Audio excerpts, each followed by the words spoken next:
Whenever we cheer at a game, we are really uh, doing three types of performances. We're performing as a sport, executing these stunts and athletic movements and flips and acrobatics, arguably as a theatric performance, considering that we're performing as a group of characters that maybe some of us are kind of stepping into a role, and I'll talk about these things later. But we're also performing in an everyday, like a larger version of an everyday performance, such as like a social exchange. But rather being between one or two people, it's between like one collective and another collective, being the team and the observers, like the crowd, the people in the stands. Um, we're communicating to the crowd specifically, like looking for a response. So it's almost like a dyadic communication, and I feel like that makes cheerleading a bit unique compared to other sports where you might perform and people watch, but it's a two-way communication. Um, there's a bit of showmanship to cheerleading. So we'll interact with each other on the sideline, but we're on a stage with a high quantity of observers. And Sam, my teammate, made a good point that we're performing to each other, but also everyone at the game. He went on saying that when engaging with somebody else on the sideline, he finds himself exaggerating his body language so that the crowd can better observe what is going on between us, the performers.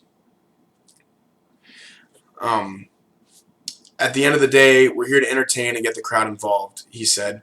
Um, Aside from creating excitement for the observers, we also present ourselves as this created identity, which is the cheerleaders. We're there to be looked at and to interact with each other and with the crowd, whether it be throwing stunts or using signs to kind of incorporate the crowd into what we're doing to raise school spirit. We're all coming together to create this idea of school spirit.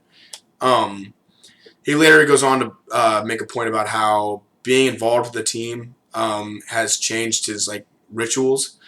He gets up earlier and seems to be more productive. I've got a clip of the interview here. Like your routine, like has it affected your routines at all?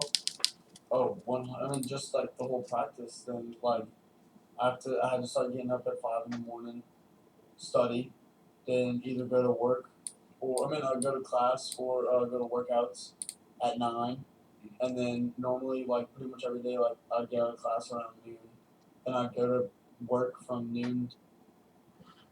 So he talked about how we briefly talked about it, but I believe that being involved in something so physically and mentally demanding, especially that every doing it every single day, like we practice every day, that's kind of our twice learned behavior, like we learned about in class.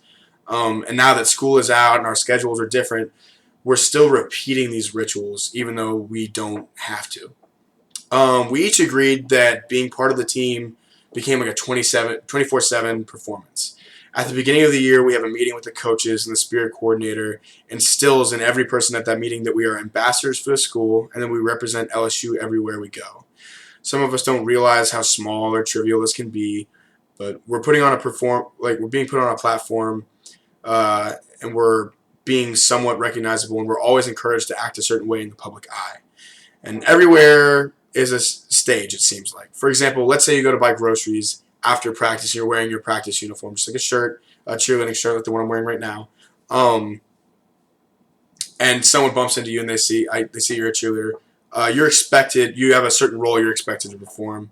You're supposed to be very personable and talk to others. And this is difficult for some of the people on the team who are maybe more introverted than others, yet we aren't exceptions to this expectation. And I talked to MC about it, my other teammate, and she kind of talked about assuming these roles during promotions.